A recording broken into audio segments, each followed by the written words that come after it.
victory is in your hands, Doc. Welcome to the team. Remember, at Acme, we have a passion for innovation and a healthy disregard for safety regulation.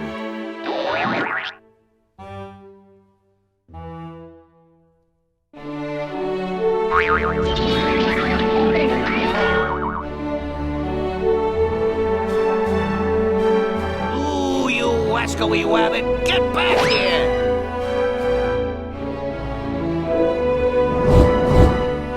Shoot the Acme crate! Remember, recruits, this is a top secret area. Don't tell anyone what you see here.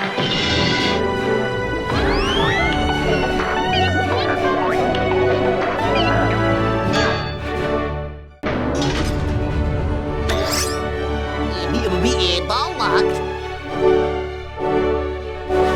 Lucky ball!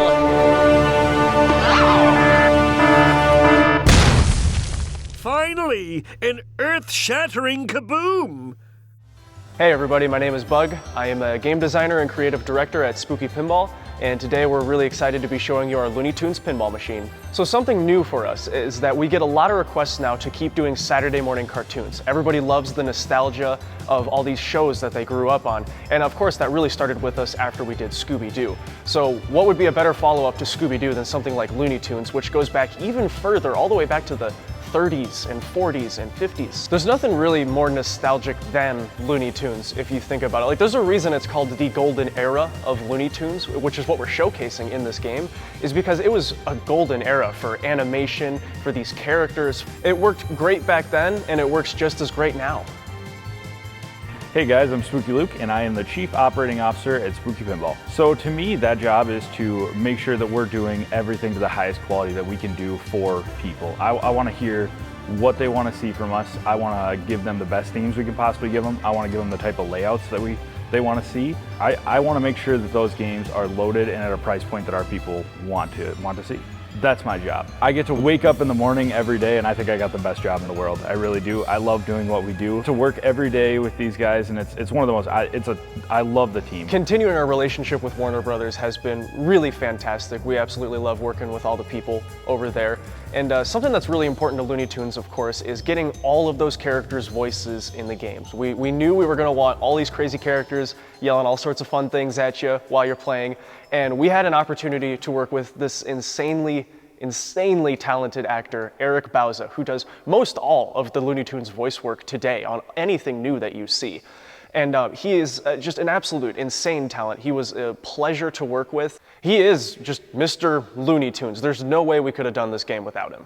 Over the years, we have been growing so much that we've actually managed to develop multiple development teams. So Looney Tunes has its own entire development team aside from all of our other games. A very key member of our development team on Looney Tunes is Eric Prepke, who is most known for doing the code work on our smash hit popular game Rick and Morty. What's really exciting too is not just having a Looney Tunes game that's about Looney Tunes, it's about the characters in Looney Tunes being in a pinball machine. They're interacting with the world of pinball in this game. They know they're in a game, they're in the Acme warehouse, there's all sorts of crazy nonsense going on, and to bring the pinball element into the Looney Tunes world, it's really exciting for us. As soon as you press start in this game, you're entering the Acme warehouse, and you get in there and Taz has completely wreaked havoc across the whole entire thing.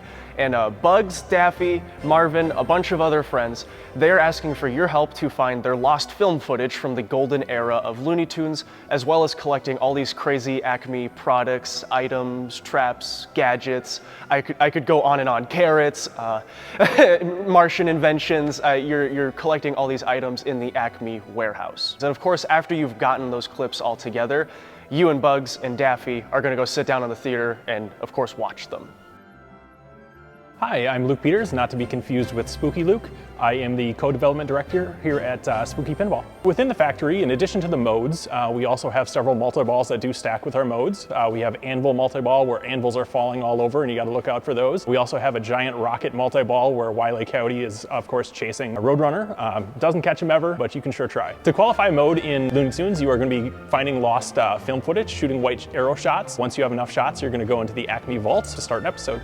As players are shooting shots in the game, you'll notice in the warehouse animations that a lot of these items are interacting with you, like anvils, rockets, giant punching gloves, and all these other fun gadgets in the Acme factory. We wanted to rely on the screen to bring you into that Looney Tunes Acme factory as much as the playfield art does. And that was made possible with our artist Brad Duke and our amazing animator Jeff Dixon, who, I mean, there's a lot of moving parts to a factory, and they made sure that this factory on screen has a lot of moving parts. Walking up to this game, you're going to notice there's quite a few toys and mechanisms that we've developed that are incredibly interactive with the ball. You have Taz wreaking havoc, spinning around in the center of the playfield. He's gonna spin, obviously he spins. Everyone wants to see him spin. We want to see him spin. He's wreaking havoc in the factory. That's what he does. There's an Acme crate that you bash with the ball. There's a magnet that will be interacting with that. On top of that, the door opens, you can shoot in there. There's all kinds of fun things we can do there. That's actually another hidden scoop behind there. So the ball's gonna drop down to a hidden scoop, and that's gonna feed that left upper flipper. Another crazy thing, you can hit the crate again from that left upper flipper. Everything in this game is just connected in ways that we didn't even think was possible, but we just kept finding ways to tie it together. Bash the crate to collect various items that you can then use to change the playfield. The crate is also used to start modes. To qualify a mode, you need to hit a certain number of white shots. Once you have enough white shots, either shoot the crate or shoot the Acme vault in order to start the episode. One of the things that really sticks out to me, or that we wanted to get in the game right away, we're talking to Back Alley Matt. He does all of our sculpts. He does a fantastic job. Everything we do in these games is 100% hand sculpted. It's hand painted. He makes the first ones. And these aren't off the shelf parts. These aren't something that you can just find, go to the toy store, throw in there or anything. These are all custom sculpts. We spend a ton of money on these things. We invest in it. We really want these to be top quality sculpts. We pride ourselves on it in our games. We want to have mechanisms that are interactive attached to sculpts that are 100% unique to our games. Marvin the Martian's a big fan favorite in our shop, and so we had to, of course, get the Marvin rocket ship into this game. You'll be helping Marvin load anvils, which is the pinball, but you'll be helping Marvin load anvils onto his rocket ship. It's multiple parts. It's a whole mechanism. There's a really cool screw system in there. So again, our engineers were on this. We're gonna bring the ball in, it's gonna get diverted over. There's a Acme screw that, we're gonna walk the Acme screw, the ball's gonna walk all the way up and fall down into the scoop and get launched back out to the flipper. Which, speaking of interactive physical ball locks, we have a really substantial Wile E. Coyote falling off the cliff ball lock mechanism on the backboard of this game as well. And even more stuff on that same backboard. You're gonna shoot to the back, you're gonna go right under this really neat diverter. I don't think anyone's done a diverter quite, it's very smooth to the orbit. You're gonna shoot right underneath that diverter, it's gonna launch the ball up onto that backboard. You have 3 separate locks there, and then you have this moving chute. It's motorized. And in some of the modes, you're actually gonna be able to control where that chute is to see where it drops in. So just multiple ways to interact with the mechanisms in the game. We wanted to make sure each mechanism in the game actually interacted with the ball. I wanted to see that mechanism do something with the ball that people haven't seen it do. So the ball will get launched up onto that cliff. Once you've locked 3 balls up there, you'll be starting your giant rocket multi-ball. Working our way down the playfield, we have a Newton ball in there. It's gonna be different than a Newton ball you've seen traditionally. Most Newton balls is just flat, you know? This thing's jacked up, 45-degree angle, you're slamming the ball upwards. We have so much stuff in the game, we were having trouble fitting a flat Newton ball in there, so we're like, I guess we're just gonna go up with it. So in the background of all this craziness going on in the Looney Tunes Acme factory, Wile E. Coyote's, of course, still chasing the Roadrunner around doing his thing. So we wanted to get Wile E. Coyote in there with his TNT plunger. He's blowing things up, he's causing all sorts of mayhem kind of in the background while all these characters are putting things back together and fixing up the factory. So while we were packing this thing from top to bottom, we're like, well, it needs under flipper shots. So how about a left under flipper shot and a right under flipper shot? The left one's really sneaky, flies under that ramp, comes right back down the orbit to you. Over on the right, you have Wile E. Coyote. He's sitting on his TNT plunger, super iconic. Everyone wants to see that. You're gonna shoot under that flipper. We have an up post there. It's gonna stop the ball. You can hold the ball there. You can let it go right away. Do whatever you want with it. Code possibilities are endless. So this is the first game that Spooky Luke and I have designed without an upper playfield. We've done some of the coolest upper playfields in pinball. We have absolutely, with Scooby especially, we tried to do this gigantic upper playfield. We really threw everything in. It's a whole game in itself almost. But on this one, we wanted to kind of just go a totally different direction. And it really opened up the whole space for us to get as many shots as possible in here. We're gonna go for speed, we're gonna go for combos, we're gonna go for ramps, flippers, flow, and then we're gonna build mechanisms all the way around it. And on top of that, we have 4 flippers in this game. So the amount of combos, flow shots, sequences, Everything you can think of in this game is it's unreal. A lot of these shots feed the flippers, but not even just the lower flippers. They're also feeding your upper flippers in some really crazy ways. My personal favorite shot in the game is from the right upper flipper. You can shoot the inner loop. It throws it all the way around the inner loop into a scoop, which shoots it all the way around the outside orbit, back to that upper flipper again, so you can keep comboing it to other ramps and orbits. As a premise that we started with on this game is we have 4 ramps. Not a lot of games have 4 ramps. Some do nowadays, not a lot of games do. Every single ramp is feeding a Havitrail, which is feeding a flipper. That flipper has a shot at another ramp. You can see where I'm going with that. You're gonna be able to shoot any ramp and set up any flipper in the game. It leads to a lot of strategy too. Once you figure out where all the Havitrails are feeding flippers, you can set up combo shots, other shots that you wouldn't have been able to hit from main flipper. I mean, we have orbit chops, we have multiple ramps, we have multiple ball locking mechanisms for 1 ball, 3 balls. We have sculpts that interact when you're hitting the targets beneath them. We have sneaky behind the flipper shots. We have repeatable loops. We have loops that will chain to a whole new set of combos. We have all sorts of just crazy maze-like contraptions going on in this layout. One of the first things that we started with, we have a central subway in there. And that subway actually has a VUK that shoots backwards around the orbit. And then you're gonna be able to launch 3 more shots from that. You can hit a ramp, and that's a repeatable ramp. It comes right back to that flipper. You can hit it over and over and over. If you hit the inner loop, it's actually set up perfectly so that it feeds directly back into that VUK and feeds it again. So one of the trends you're gonna see with this game is all the shots are gonna feed other shots and set up other combos, which I think is something that a lot of people haven't seen from us as much in the past. In this game in particular, we do have 4 buttons. We have an extra button on the right-hand side that allows you to switch between various Acme items, and a classic action button on the top that allows you to activate those items and unlock unique bonuses on the playfield, kind of change the strategy around in the game. The game is as absolutely loaded as we could possibly make it. There is not an ounce of space in this game we did not use. One thing we're guilty of, we do not leave any space to be desired in our games. We blow these things all the way from the apron to through the back of the backboard. People have seen that on multiple games now from us. The fast, chaotic sequences that you would see in the show, you will be seeing in this game on the layout itself. At Spooky Pinball, we always pride ourselves in getting the best themes, but it goes beyond just getting the best theme. You have to also get all of the assets.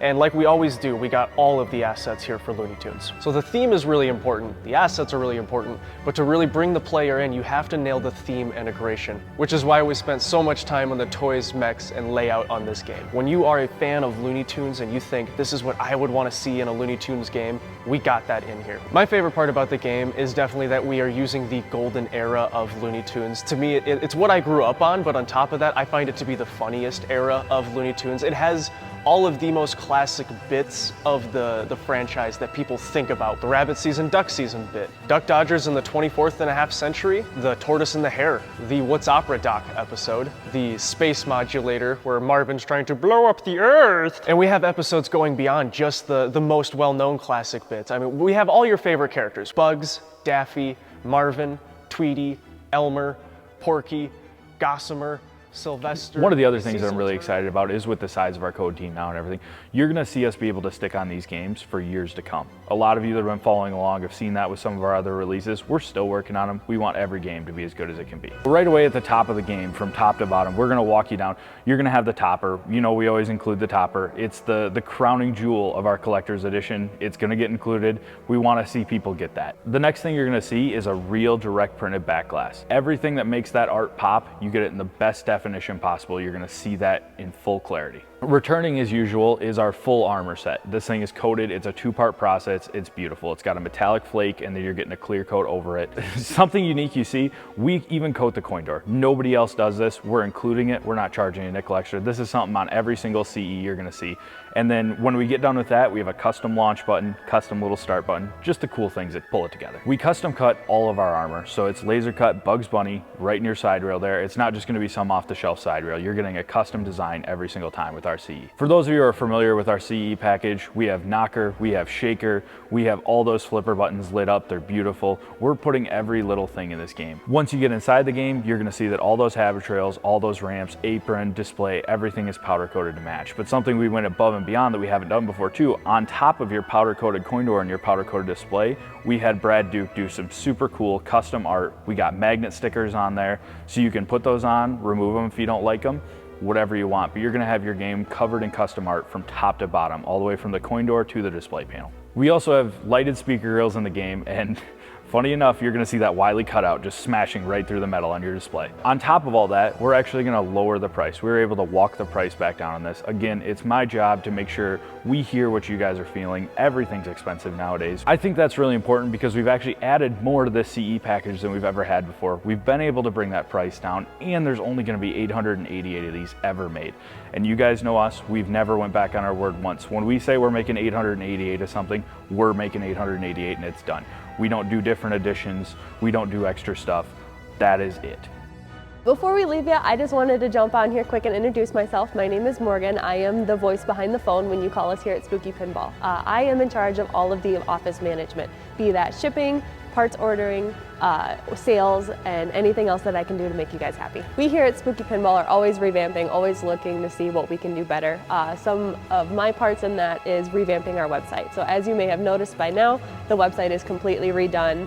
It's much more professional, it's beautiful. I put a lot of hard work into it, and we hope you guys enjoy it too. When I'm not fixing Bug and Luke's mistakes, I am in charge of sales. So if you head on over to spookypinball.com, you can place an order for your Looney Tunes there, or contact your favorite distributor as well. Excited to be a part of the team here at Spooky Pinball and help bring this classic cartoon to life. Never thought it'd be a pinball machine, but here we are, 90 years in the making, and we have a Looney Tunes pinball machine that we're all proud of. I think the gameplay on this one is really gonna click with people. I think that's where it's gonna take off. I think this is something that people have been hungering for from us for a long time, and I think this is gonna seal the deal. Not only are you gonna love it, your family's gonna love it, your friends are gonna love it. Who doesn't love Looney Tunes? We all grew up with it, we all love it. Those characters are fun, they're nostalgic. It's what we wanna see. We've really had a blast bringing Looney Tunes into the world of pinball, and I know you guys are gonna be blown away when you get your hands on one of these games here. That's all, folks. Okay. We'll do like 3 takes of it. Do you want any of them in Spanish? Everybody's phone is off or on mute. You're gonna see our So a really key member of our development team is an absolute fam. This isn't gonna be something, This is hard. Try. No, you're doing fantastic. Nervous. Why do I think that's really important, Zach? You know that episode of Friends when Phoebe gets her sick voice? Oh, yeah. I do. I was watching Friends last night with Drake. Oh, yeah. That's what I'm talking about. Red light means take my pants off. That's actually what it is. I don't know, that didn't sound right. Let's go with.